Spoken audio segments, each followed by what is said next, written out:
Bueno, Alberto, ¿cómo estás? Gracias por tu participación en este nuevo programa que se llama Proteger, un programa donde nosotros le damos consejos y recomendaciones a la comunidad para que evite hechos de inseguridad. Se tocan todos los temas del universo de la seguridad y participan destacados profesionales que cada uno va dando su lectura sobre ciertos y determinados temas y flagelos que nos afectan en la seguridad. En este caso, el tuyo es la microeconomía que se relaciona con el consumo, ya me lo vas a explicar. Está muy bueno tu teoría. Para mí es un tema, como te había dicho en off, es disruptivo. Y para quien no lo entienda, vamos a explicarlo de alguna forma, ¿no? Así que bueno, bienvenido. No sigo más presentándote porque me pasa siempre lo mismo, hago una doble presentación. Así que, Alberto, bueno, te Bueno, paso el micrófono y bueno, presentate con la audiencia de Proteger y bueno, comentame un poquito sobre tu trayectoria, ¿no? bueno, gracias. Mi nombre es Alberto Carracedo.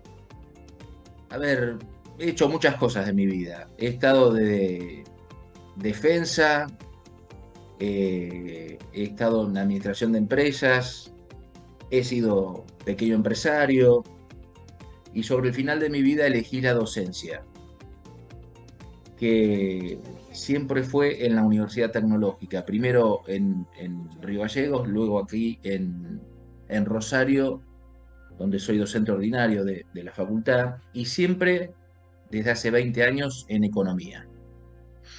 Así que este tema surgió con la interacción de mis alumnos.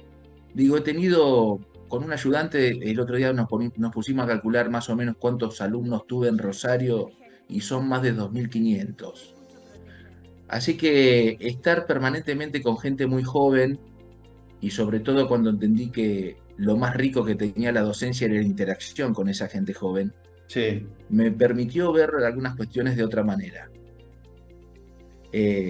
Los argentinos en general tenemos un modelo mental bastante rígido sí, y entonces eh, interactuar con generaciones distintas que tienen visiones distintas, tienen anhelos distintos, tienen hasta entretenimiento distinto, es una riqueza muy grande. sí, Así que en base a eso surgió este trabajo, que habla del mal consumo en general, no solo de las drogas, ¿no? sí, El mal consumo desde el punto de vista social, cosas que la sociedad, a veces con un grado de hipocresía bastante grande, considera malo. Drogas ilegales, eh, el juego, sí, compras compulsivas, sí, y que sin embargo, desde el punto de vista microeconómico, que es la parte de la economía que estudia el desempeño del individuo dentro del sistema económico, para el consumidor tienen un cariz distinto. Es un consumo, a pesar de a veces conocer qué consecuencias va a tener, digo, es un consumo deseado y buscado. sí, Y ahí ya tenemos el primer problema, porque en general las cuestiones de política de Estado sobre este tipo de consumos suele llegar de manera tardía, de manera post, cuando el evento ya se produjo, cuando el daño ya, ya es visible, sí, eh, y siempre con soluciones que son coercitivas. sí, Y a mí me interesó investigar por qué alguien busca este tipo de consumo y explicarlo desde la microeconomía, que también es una parte científica que se basa en modelos muy fuertes y bastante deshumanizados, en el sentido de que muchas veces la aplicación o la matematización del modelo para llegar a un resultado numérico deja de lado cuestiones subjetivas del individuo. claro, Entonces pareciera que uno está analizando un robot y el ser humano no es ningún robot. no, Así que no sé si eso sirve como presentación, pero bueno, eso ha sido la intención de hacer este trabajo. está buenísimo. Hay una parte en el libro que se llama Economía del mal consumo. Y mal está con un interrogante, ¿no? Claro. Sí. ¿Por qué ese mal? Bueno, la misma la misma microeconomía define a un producto, a un servicio como malo, este, cuando no es deseado por el consumidor. Yo en clase siempre pongo el ejemplo. ¿A quién le gustaría ir a contratar un servicio de sepelio? Seguramente a nadie. ¿O a quién le gustaría ir al odontólogo? Seguramente a nadie, pero hay que ir. Sin embargo, hay una insatisfacción desde el primer momento. Entonces, eso es un servicio malo para la microeconomía. Sí, En el caso de las drogas, por ejemplo, o del juego clandestino, que es entretenimiento, o compras compulsivas, hay podríamos decir, un velo hipócrita que lo transforma en malo, pero en realidad, en la definición microeconómica para el consumidor, es bueno. El consumidor lo busca, lo desea, como dije recién, a pesar de que entienda que va a sufrir algunas consecuencias. Y entonces ahí tenemos el problema de que generalmente este tipo de bienes y servicios no se trata en clase, se deja fuera. Es claro. como que son temas tabú. Son temas tabú. Y los modelos se repiten y el resultado matemático no termina de hacernos entender que el consumidor los está buscando. Hace ya muchos años que la psicología ha sido invitada a la microeconomía y entonces tenemos algunos modelos que yo menciono en el libro como antecedentes Sí. y sobre todo menciono a un holandés, Fred Van Raag, que tratan de dilucidar esta cuestión. Digo, a ver, ¿por qué alguien decide, a pesar de saber que le puede causar un problema, ir a consumir tal producto o tal servicio? Y me parece que ahí está el inicio respecto de la seguridad, de entender que la intervención post de un hecho no soluciona el problema. Sí, te entiendo perfectamente. O sea que Ejemplo, Rosario. hay una parte de tu prólogo del libro donde dice que el resultado de una persona que, o, si mal no entendí, alguien que consume, es producto también de la sociedad.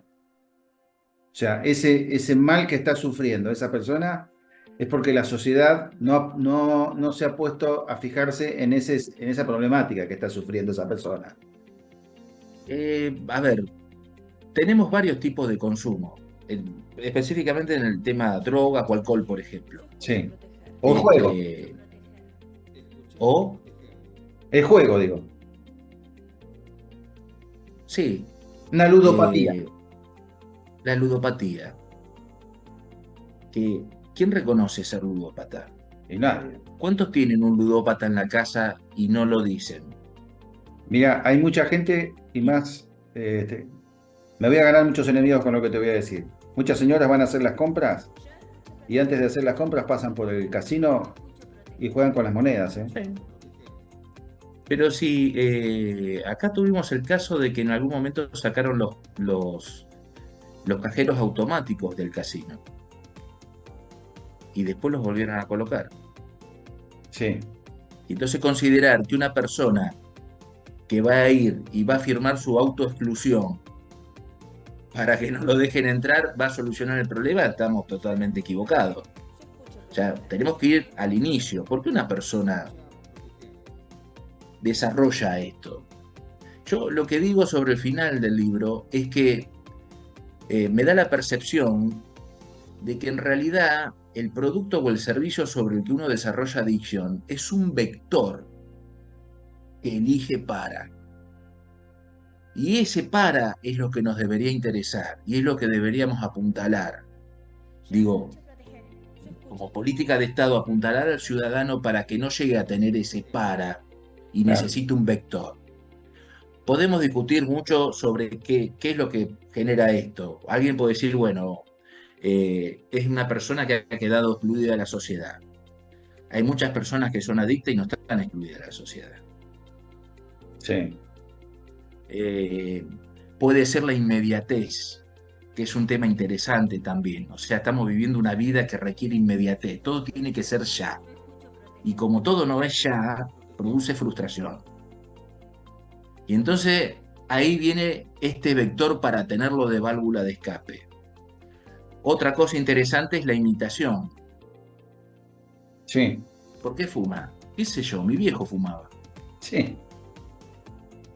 Otra cuestión es la cuestión social. ¿Y vos dónde iniciaste? Y no, yo con mi grupo de amigos. Entonces, para pertenecer, empiezo a hacer determinado consumo, que al principio no es problemático.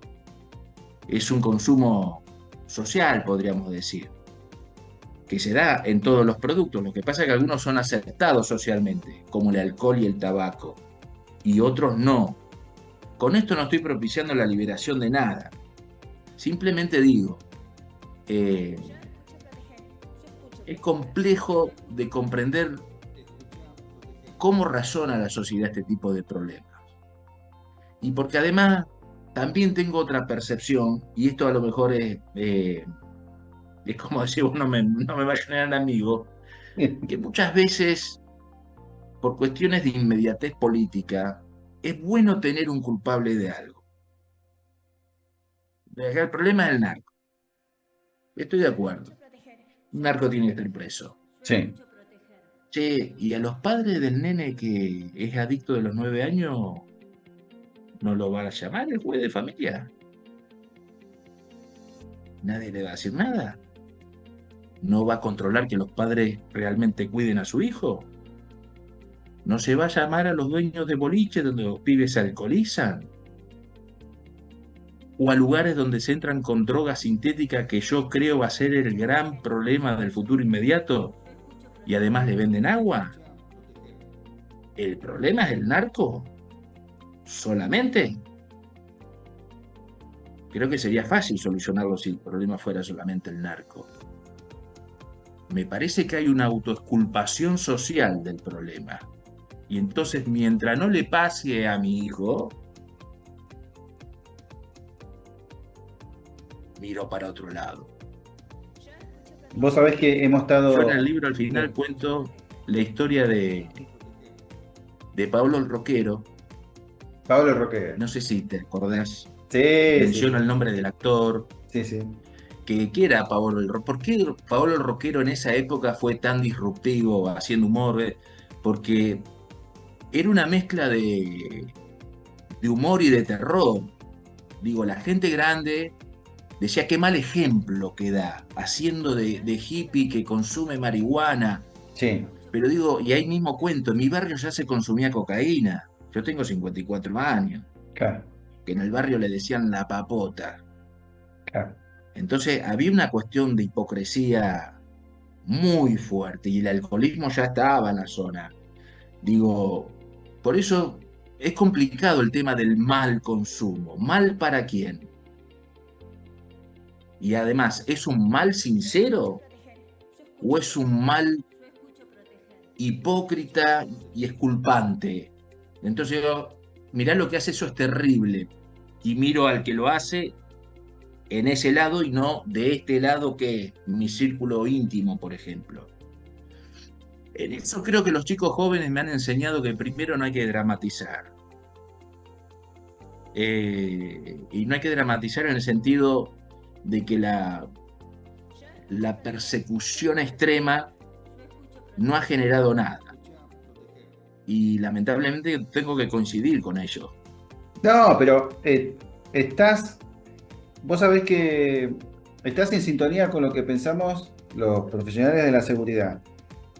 Hemos tenido en este programa varios que han explicado lo que estás diciendo vos, pero con otra lectura, con otra forma de expresarse, con otros argumentos que coinciden con lo tuyo. ¿Por qué? Porque con el tema del fenómeno del narcoterrorismo en Rosario, se han expedido muchos profesionales y han dicho que el hecho de enviar policías, militares, ayornar todo, ¿viste?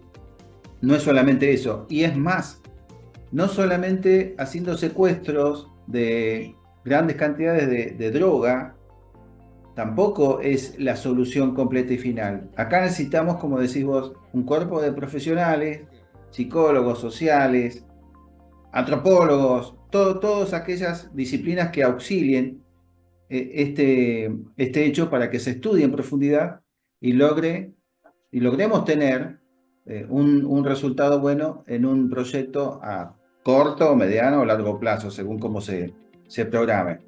Y ahí está lo que estás diciendo vos. Está bien, detuviste un narco, fue preso. ¿Cuánta droga le sacamos? Y 20.000 kilos, lo que fuere. ¿Y el chico? ¿Y el chico que se está drogando, quién lo atiende? ¿Y la familia, quién la atiende? Pero no solo porque, a ver, ahí en algunos casos hay tipos de drogas donde es visible por ahí el problema. Eh, pero hay otras cuestiones que son preocupantes, porque, por ejemplo, ¿en qué lugar viste que secuestren un blister de pastilla? Yo voy a un aeropuerto y paso un porro. Sí, ¿Qué me va a decir la policía? Ahora, si paso un blister de pastilla, ¿me pide la receta? no, son medicamentos.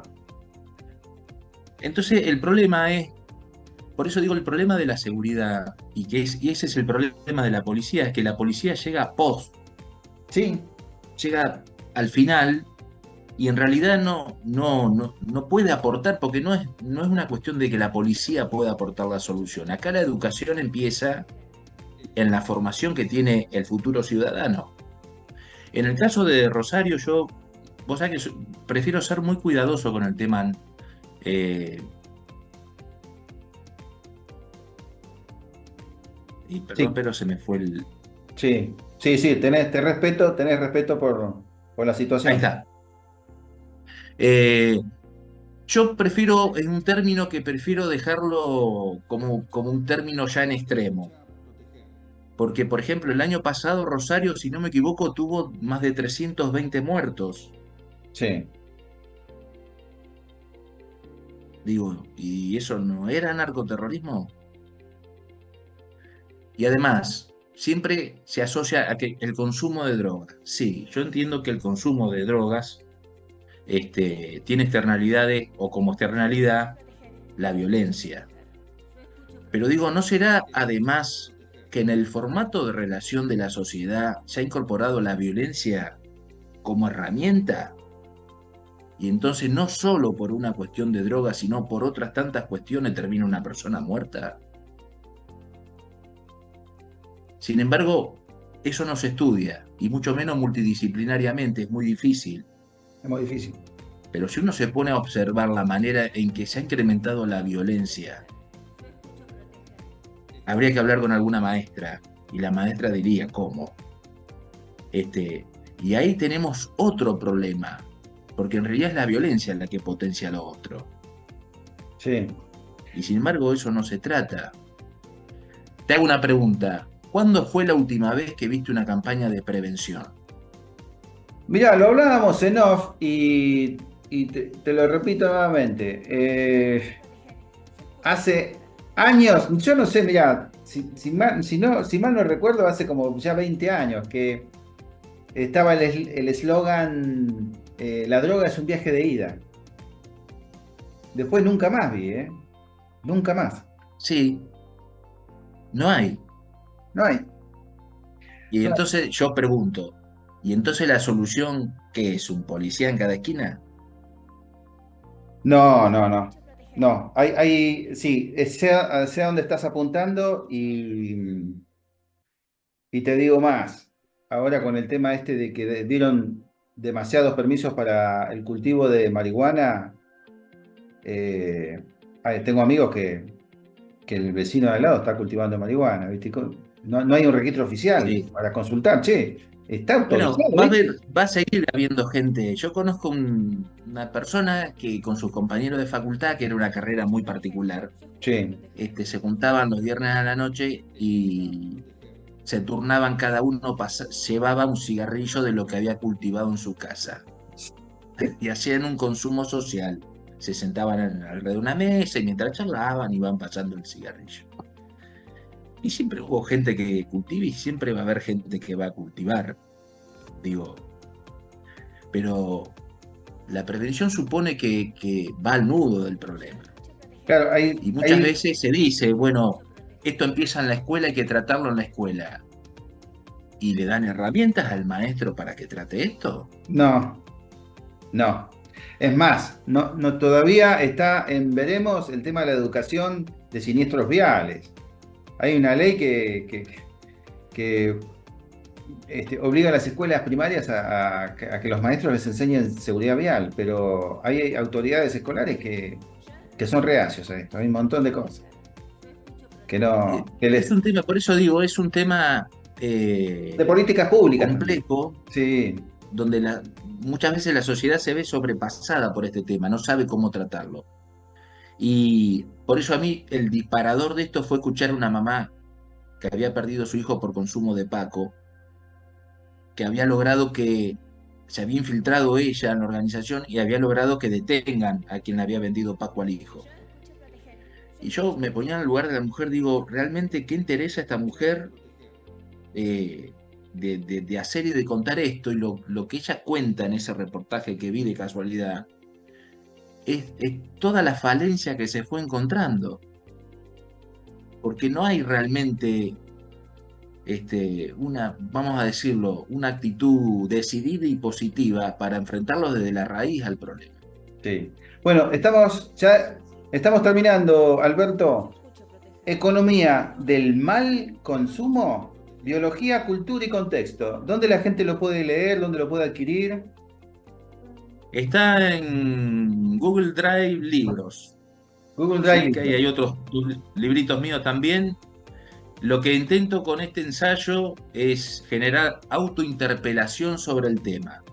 O sea, así como me pasó a mí, que por mi generación tengo un modelo mental bastante rígido, Sí, que a medida que iba investigando, iba hablando con gente, me iba autointerpelando sobre algunas cuestiones. Entonces, la idea del libro tiene una parte inicial donde hay aportes de varias ciencias para que cada uno con su propia ciencia se sienta cómodo como para ingresar al tema. sí, Y después está el desarrollo microeconómico, que también fue todo un asunto, porque significó remodelizar y entender que lo que para la microeconomía tradicional era un acto de consumo que terminaba en un ratito cuando se consumía el cigarrillo, en realidad eso era parte de una consumición que es eterna, que no claro. se termina, No. porque hay justamente una adicción. Y la voluntad de la persona está subordinada a esa adicción. Digo esto porque me encontré con mucha gente que hablaba de internaciones. Aquí mismo en el lugar que vivo, he hablado con gente con adicciones severas que vos le preguntás, bueno, y en tu internación? Y nada. Pero ¿y qué esperabas en poder salir y consumir? Sí, Y sí, entonces ahí te das cuenta que son intentos que muchas veces pueden servir para acotarlo a ese comportamiento, pero que finalmente el problema sigue estando, sí está. no se soluciona, ni con un medicamento, ni con un policía en la esquina, ¿sí? Y Sí, mucho menos no hablando del tema. Habría que propiciar que haya realmente equipos multidisciplinarios que establezcan una política de Estado que se lleve a cabo dentro del sistema educativo, o sea, a edad temprana, porque claro. las edades de consumo son cada vez, en el caso de la droga, más Más joven. temprana, Sí, y que además haya campañas de profilaxis, no solamente para no consumir determinada droga. Tenemos problemas hay problemas con las compras compulsivas, por ejemplo. Hay muchísimos problemas con la compra compulsiva. Tenemos ahora una epidemia de casinos virtuales donde los alumnos del colegio juegan y apuestan todos los días. Hay negocios donde uno entra y hay varias fotocopias que dice jugá, llamá, mandá el WhatsApp, tanto, sí. esos son todos casinos truchos, obviamente, Casinos virtuales y también. se le está generando a los pibes la adicción Sí. al juego. Eh. Alberto, Has estado genial. Espero que te hayas sentido cómodo y bueno, en otra oportunidad espero volver a encontrarnos, ¿viste? Porque siempre comprometo, ¿viste? Al aire para una segunda, ¿viste? Así que Cuando quieras. has estado genial. Muchísimas gracias por tu participación y bueno, te mando un abrazo a la distancia. Gracias. Gran saludo y muy agradecido de la oportunidad. Hasta luego.